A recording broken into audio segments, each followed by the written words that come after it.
The views expressed on this program do not necessarily reflect those of this station.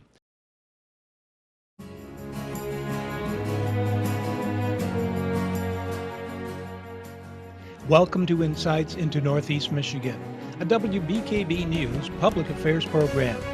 Insights deals with the issues affecting those in the community, as well as Northeast Michigan and the state. And now, Insights into Northeast Michigan. Welcome to Insights today, everyone. Today we're talking about microplastics and how plastic, specifically in face wash and some toothpaste, can get into our water environment and what it does to fish and plant life and how it then affects humans. So our first guest today is Hannah McDonald, and she is from Plastic Float and has just graduated from Alpena High School. Hi Hannah, how are you doing? I'm good, how are you? Good. So first of all, can you just tell us a little bit about Plastic Float and what the organization is? Plastics Float is a group of youth and older people in Alpena that are around to promote the awareness of plastic pollution. Plastics Float stands for Plastics for the Love of Alpena Today, so it's promoting the love for Alpena and saving Thunder Bay and the Great Lakes from plastic pollution. Okay, so what do you guys kind of do to prevent plastic pollution? We go around and we talk to different school groups, and I've talked to the Association of Lifelong Learners about plastics as well. And just by getting the word out, we're hoping that people realize that it's a big problem and that they can help by using reusable bags and metal bottles, things that don't involve single-use plastics. Okay, so tell us a little bit, what is so bad about using, let's say, Ziploc bags and plastic water bottles? What is the negative effect of that? The negative effect is that these bottles and bags break down into little plastics that stay in our water, and then the fish eat those and we eat the fish. It's just very bad for the environment altogether, and the plastic gets in huge entanglements, hurting wildlife and things like that. It's just not good for the environment at all. Okay, and so with microplastics, what I've learned a little bit is that in some of our face washes and toothpaste and soap gels, there's actually plastic in it, and most people don't even know what kind of stuff is the plastic in, and how is that bad? Like you said, it's in toothpaste and face wash and body wash, things that have exfoliators. It'll normally say microbeads. The toothpaste, it doesn't really tell you what's in it, but it's called polyethylene, and if you look in the ingredients, that means it's plastic. So instead of buying products like that, you could stay away from it altogether, or you could buy natural products that have maybe rock or sand as the exfoliators in it instead of the polyethylene. So basically that polyethylene, small pieces of plastics, get into our water system and then the fish eat that. Yeah, exactly. Okay, so plastic in the water, not only is it bad because fish and wildlife eat it and can get entangled in it and stuff like that, but how does plastic act when it's in water? Does it absorb toxins? How does it act in the water? Plastic is pretty much the toxin in the water. It doesn't ever break down completely, so it breaks down just into smaller and smaller and smaller microbeads. And in the Great Lakes, there's been studies on plastic microbeads, and that is the microbeads from exfoliators as well as broken down plastics. And there can be as many as 600,000 pieces per square kilometer in the Great Lakes. Wow, that's a lot. So yeah. It's a serious issue. Yeah, because the fish they can think it's food, they eat it on accident, and then it's harming the fish and harming us as well, because plastic is not good for our bodies. Right, and do you know kind of what it does to the fish when they eat it? How does it harm their bodies? It is like a toxin. It's just the same as us if we used a water bottle that had the BPA in it, so it harms them in the same way as that. Okay, so it's how would you recommend that we fix this problem? What can people do? People can use reusable products. They can use if they want to use plastic, they should be able to use it more than once and still be safe, or use metal. Water bottles is my #1 thing to suggest, as well as reusable bags, because that way you're not throwing away a plastic bag that costs money for the store. You can bring in your own bag, and fill it up that way and just keep using it, and it's just as safe and effective. Now, are plastic bags and water bottles the two main problems? And the microbeads as well. Yeah, those are the three big problems for plastic pollution, as well as like single-use plastics from like a fast food store or a cafe that uses plastic cups. Those you use them one time and you throw them away. Okay, so basically by using metal water bottles and cloth bags is a way that we can all cut down and help on the plastic issue. Yeah. To help clean up the water. As well as the using just natural soaps and toothpaste and things like that. Okay, now how long have you been a part of this plastics group for? It's been about a year now, yep. Okay, and how many people are involved? We have about 4 high schoolers, and then many community members are involved. We've had Mr. Neiman come to a couple of our meetings and talk to us about why he uses plastic bags and how he could be willing to cut down on his plastic efforts, and we are going to meet with more businesses as well to talk about that. Okay, so how can people get involved with this plastics float? We have a Facebook page, so it's facebook.com/plasticsfloat, and on there we post links and we talk about where we're going to be talking about plastic pollution, if we have any events coming up. Things like that are all on our Facebook page. And what are some of the typical events you guys participate in? We go to talk to different groups, like the school groups. I've talked to the junior high, and we're going to go back and talk to them, as well as the high school. And we're hoping to get involved with elementary students as well, and the senior citizens of Alpena. Okay, too. cool. And the activities do you like basically just make people aware of this issue, or do you clean out plastic from the waters, or? We do presentations normally, but one cool thing that we're planning on doing with the junior high is taking plastic from their garbages or plastic from they do a plastic recycling program, and we're going to make artwork that reflects like the Great Lakes. So like a fish entangled in plastic, but all made out of the plastic that they found in the garbage.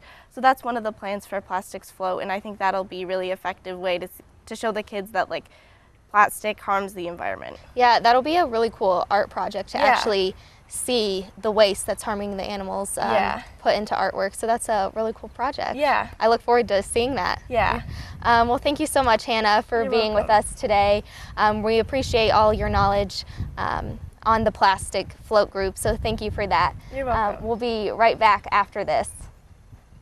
Welcome back to Insights.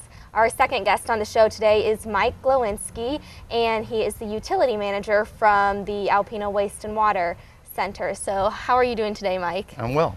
Good. Thank you. First of all, can you just tell us a little bit about the Waste and Water Center and how you process the water to remove debris? The Alpena Wastewater Treatment Plant is a combination of physical, chemical, and biological treatment. The physical part of the treatment involves screening out things and settling out things that would damage the equipment that's at the treatment plant. We have a micro screen that has small openings in it that is located at the headworks of the plant where the wastewater comes into the plant.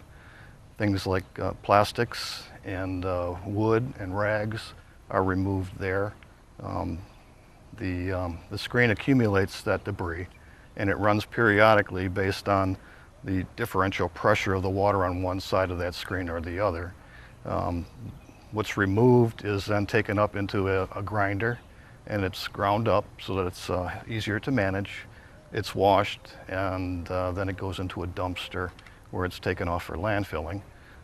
In the preliminary treatment part of the plant, we also remove abrasives like sand and gravel, because those things would damage the equipment, the pumps, the mechanical equipment. And that is also removed periodically, washed, and it's landfilled after the washing and deposited in dumpsters. Okay, so how many gallons of water a day do you guys process? Our average flow runs between 2.5 million and 3 million gallons a day, and that's a seasonal. It peaks in the spring because we do have some infiltration of the underground pipes.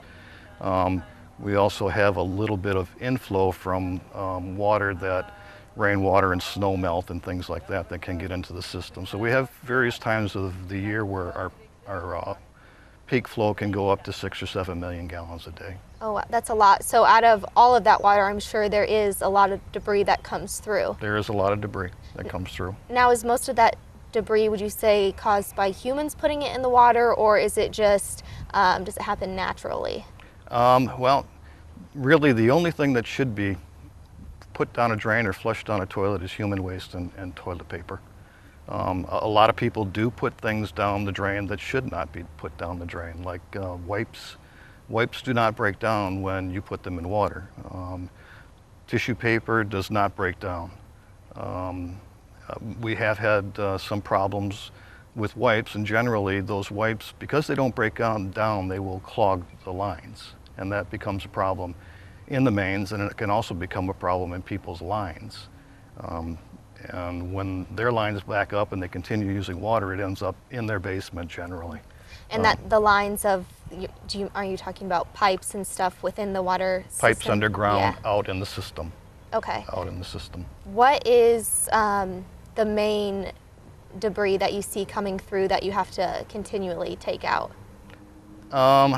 We see a lot of tampon applicators. We see a lot of rags and things like that, and the wipes are another thing that are a problem. Okay. And I know you said, so once it goes through the treatment system and all of the debris is taken out, then the water that we can reuse and stuff like that, it's clean, and is it completely free of debris? Well, that preliminary treatment removes the heavier things and the abrasives. From there, in the treatment train, we go into primary treatment, which is an area of the plant where we have large tanks. The flow in the sewer system is designed so that it has a flow of 2.5 to 2 feet per second, which keeps the solid material moving down the pipe. When it hits the plant in the larger tanks, the flow slows down to about 1 foot per second, and that allows the heavier materials to settle to the bottom of the tank. That material is pumped off, put into an anaerobic digester, and that digester breaks down the organics. It has bacteria in it that don't require oxygen, and they break down the solid material. Okay. From that point, what's remaining in the wastewater is primarily soluble pollutants. And those soluble pollutants, the only way to remove them is through biological treatment. Okay. We have a section of the plant that's called the secondary treatment part of the plant. Mm-hmm.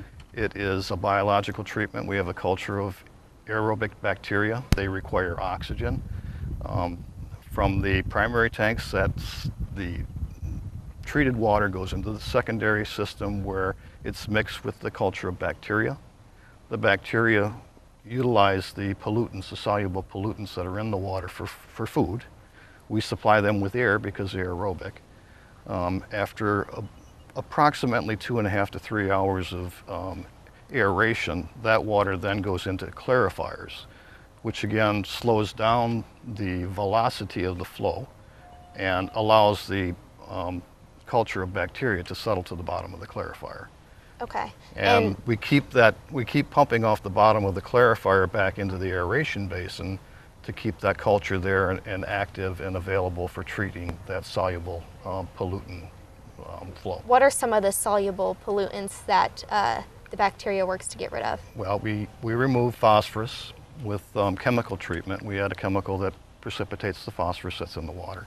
And phosphorus can come from fertilizer, it can come from detergents, it can come naturally just from human waste. Okay. We also remove BOD, which is biochemical oxygen demand.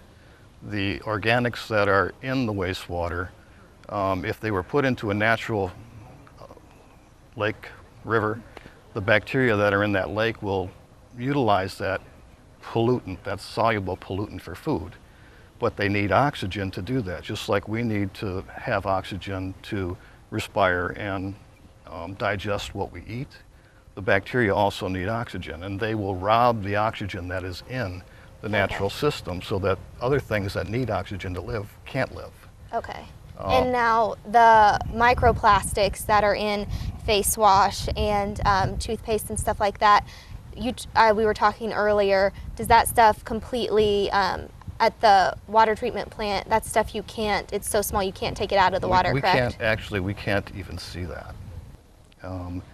they're so small that you know, we might be able to get a little bit of that out in the secondary system just from the settling of the culture of bacteria. They tend to have organisms in them that have kind of a net structure to them. And as they settle, they will take things out that are in suspension. But I would say, and we've never really done any research to know how much of the microplastics are removed, but I would say very, very little is removed. So basically they're just so small that with the technology and stuff like that at the plant, it can't be removed. So all of that is going through the system and then getting into our lakes and our oceans and affecting Most likely. the ecosystems, Most correct? likely. Okay. So that's a real issue. That is definitely an issue. Okay. So that's very informative. Thank you so much for telling us today about the water plant and how you guys work and work to clean up our water system. So thank you so much for that. There are other technologies, or there are other methods for removing things that the plant can't remove. 20 years ago, we were put a very strict limit on mercury. And the plant removes some mercury, but it doesn't remove enough for us to meet the permit limit. The way for us to meet that limit was we had to go out into the system and locate things that were being used that contain mercury and then eliminate that use at the source. And I think that's probably the best method of trying to control the microplastics is to eliminate them at the source, probably at production of products that are incorporating the microplastics. And for people to be aware and know not to buy products not to buy with those. And that, you know, that would be a way, if there's no demand for those products and people don't buy them, the producers are not going to make them. Okay. Well, thank you so much for your insight today, Mike. You're welcome. We You're really welcome. appreciate everything you've told us about the water treatment system Thank here in you. Alpena. So thank you so much. We'll be right back after this. Welcome back to Insights, everyone. Our third guest of the day is Brandon Schroeder. And today, as you know, we've been talking about microplastics and how plastics in the water, how it affects wildlife and fisheries. So Brandon is here with us and he knows a little bit about wildlife and fisheries. So how are you doing today, Brandon? Good, thank you. Good. And can you tell us a little bit about what you do? Yeah, so I work with the Michigan Sea Grant College program. We're a program of Michigan State University Extension, and our role, or my role, is really to promote sustainable use of our Great Lakes resources. We promote Great Lakes science and research and then find ways to make that useful through education and outreach in Northeast Michigan. Basically, if we take care of Lake Huron, we know Lake Huron will take care of us. Okay, good. So you guys are doing some good work. Now, can you tell me, like I said, we've been talking about microplastics. Can you tell us how that affects the environment, you know, fish, all other animals living in the lakes? Yeah, plastic pollution is an important issue that's emerging, has emerging interest across the Great Lakes, and Alpena and northern Lake Huron communities have really you know, taken interest in that issue for good reason. We're all pretty familiar with plastic pollution, seeing that bag floating down the beach. But the issue of microplastics are really those plastics that are very, very tiny, microscopic, a millimeter or less in size. And what we're learning is they actually make up a majority of the plastic pollution, and it's hidden because it's not something we can see visibly with our eyes, but it's out there. It has a lot of impacts in terms of my interest promoting sustainable Great Lakes fisheries. Okay, so now do the fish eat it?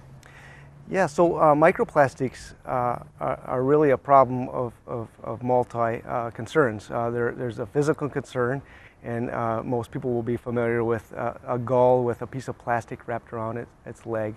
But inside a fish, you know, a fish that swallows a microplastic, there could be maybe some physical blockage of its digestive tract. So maybe it's not able to pass food or digest food and get sick and dies. So it could be a physical problem, and plausibly a fish could get plastic wrapped around it and have some growth problems on the outside too. It's also a biological problem. When you think of a fish that's eating what it thinks is food, a very tiny piece of plastic, what it thinks is food, it's spending a lot of energy to chase down that prey that it's excited to eat. It swallows it, and it really has no nutritional value, so it's trading something that should be helping it to grow for something that is doing the exact opposite. And then the third, I would say, is chemical problems, and those are problems that we're just beginning to understand. So basically, the microplastics, not only is it harming the fish because they're eating it, but then they also eat smaller fish who have ingested the plastic. So it's kind of like a cycle, correct? Yeah, exactly right. So if you think of one fish who eats microplastics thinking that it's food, and that one fish dies, that's a physical and maybe a biological problem. The chemical concern is the chemicals that maybe are in the plastics that the fish is ingesting, or maybe the plastics, the plastics are known to maybe absorb some of the chemicals in the environment. So that fish now has a chemical contaminant inside its body, so that causes immediate maybe harm for the fish itself, but really from a fisheries and a human standpoint, there's an issue of bioaccumulation. So a little fish has that chemical now inside its body. That fish is eaten by a bigger fish, and then maybe eaten by an even bigger fish, a bird, a person, or some other predator. So as you move that chemical up the food chain, you have a bioaccumulation or massing of contaminants in that food web. Right, so it's becoming a big problem. Now, not only is this affecting the fish, does it affect other animals within the water, or does it affect plant life as well? Yeah, so again, the physical concern with plastic pollution is the immediate concern of getting wrapped up in something or swallowing something that will block your digestive tract, and that applies to all animals, right? So gulls, ring-bill gulls and herring gulls and any number of gulls on the shoreline, frogs and toads, turtles might eat plastic thinking that it's food, fish. So the immediate physical concern applies to any animal. The biological concern, if you want to feed that up the food chain, you have to think of the plenty of birds like eagles and loons that are out there eating fish. Right. So so it's more than just the fish. Absolutely. Okay. Now, does this affect humans?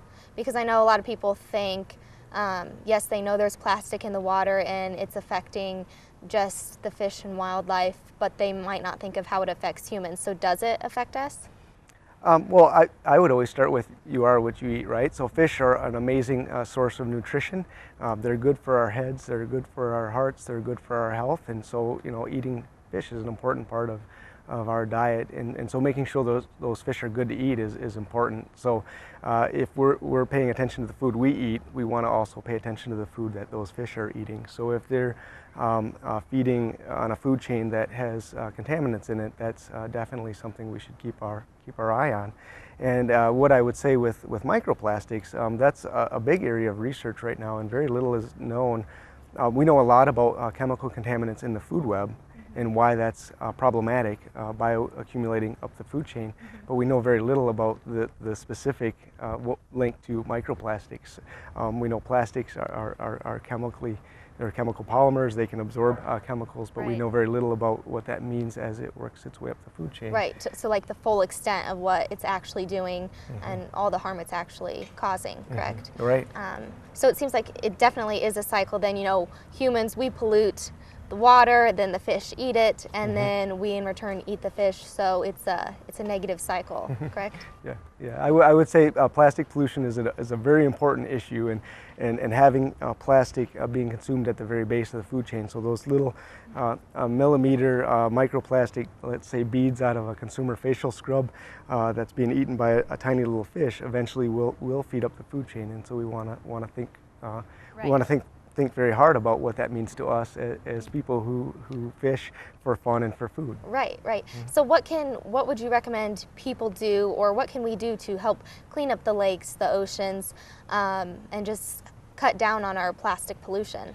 Yeah, I think you said it right there. Plastics it's a really exciting issue to think about, because plastics are everywhere in our life, and more we rely on plastics. And so thinking about where does that plastic go when we're done with it, or maybe do we need to even consume that plastic in the first place, is a question that we as consumers can ask. Because if we have a tarp that's being ripped up and shredded, or a plastic bag from the grocery store that we don't need anymore, being very careful about where that ends up, you know, whether it goes to the recycling, and making sure that it's not ending up out in the environment rolling down the beach. Yeah.